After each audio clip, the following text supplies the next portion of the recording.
What is going on, YouTube people? Neo Cards and Comics here.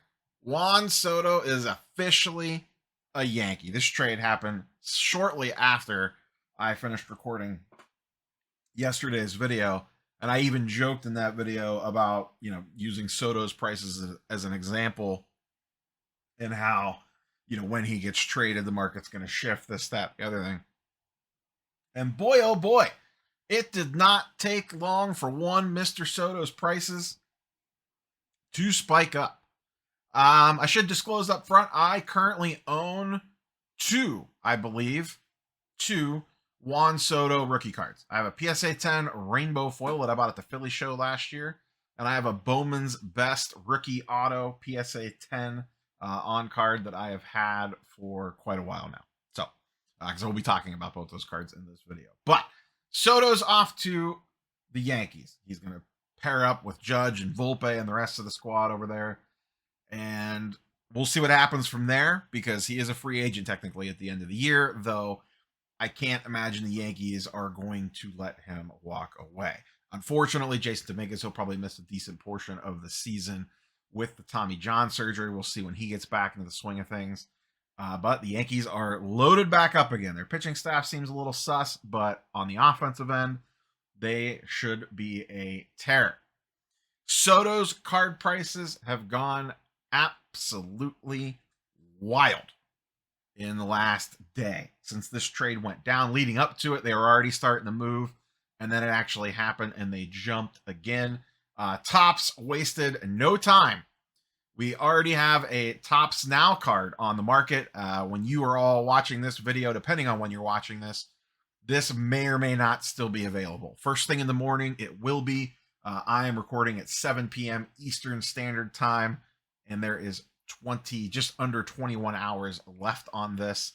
So there should be a few hours left if you're watching this right when the video first drops, if you want to chase this one.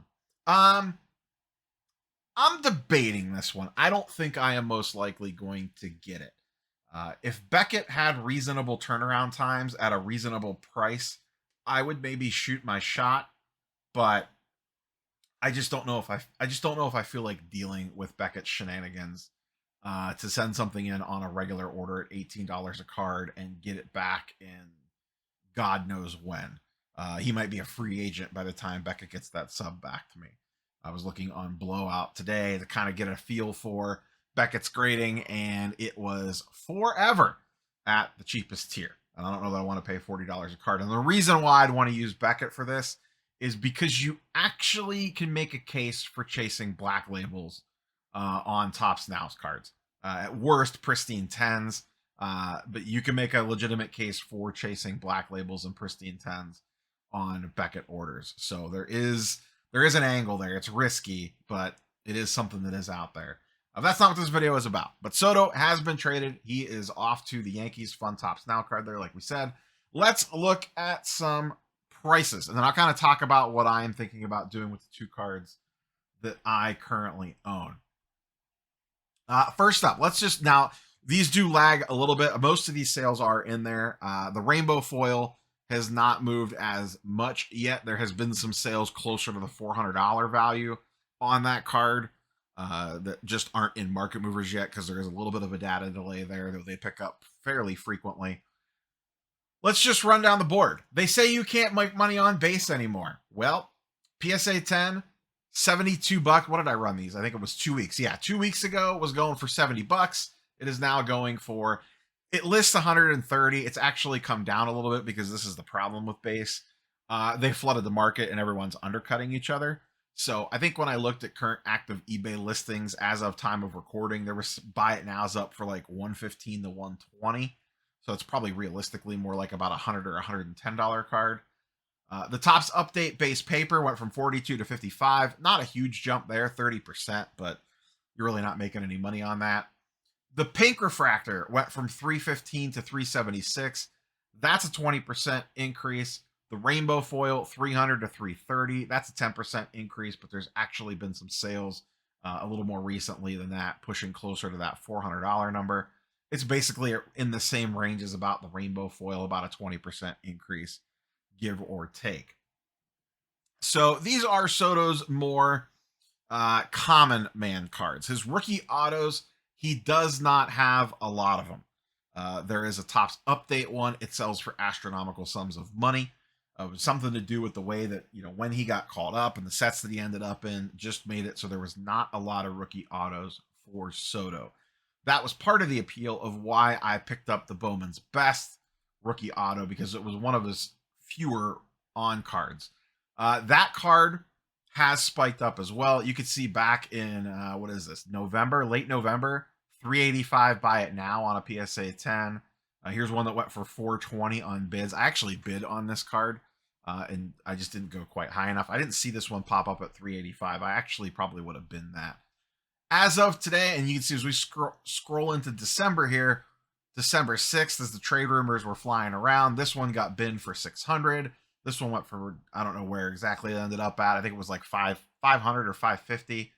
This one, someone binned outright for 700. So this is the most recent comp. One has not sold today on the 7th. So about $500 to $700 on his Bowman's Best rookie PSA 10 auto. A pretty nice increase from the high 300s, low 400s, where it was at literally just 2 days ago. On his big boy cards, Bowman 2016, Bowman Chrome Autos. The PSA 9 on Market Movers has not sold yet, so it's not reflecting on here. One just sold a little bit prior to recording of this video. We'll look at that one in a second. This is going back 30 days just to show a little longer tail on these because they don't transact quite as often. The PSA 10 has a 40% jump, and I have a feeling the next one's going to go off a little higher than that. That's 1.8K to 2.5K. BGS 9.5, 15% increase. I would expect that one to creep up a little bit higher. And then the PSA 9, absolutely wild. It was going for 1K just the other day. The most recent sale, and I did confirm this sold. I don't know if it was paid for yet, but it just sold earlier today. PSA 9 went for $1,900. Bin. Someone binned it. Just smack that buy it now button. The cheapest PSA 10s listed. I'll look again real quick because this market has been changing quickly. We got this one on bids at $22.75. What did I say the last sale was? 2.5. And then 3K looks to be the cheapest. Oh, no, that's actually a PSA 910. I hate when people do that. This $3,500 one is the cheapest one available on the market, with the last sale at 2.5 and this one running at auction at just south of 2.5, but with 3 days left on it. So I'd be willing to bet that this probably is going to creep closer to 3K, especially with a just under $2,000 PSA 9 sale. That would be my best guess on this one. So that is a pretty hefty return as well. Because like I said, just a month ago, right before Thanksgiving, a PSA 10 was going for under $2,000. And today, early December, it could be going for just under $3,000, depending on how that next auction ends up. Regardless, it went up almost $1,000 where it sits today.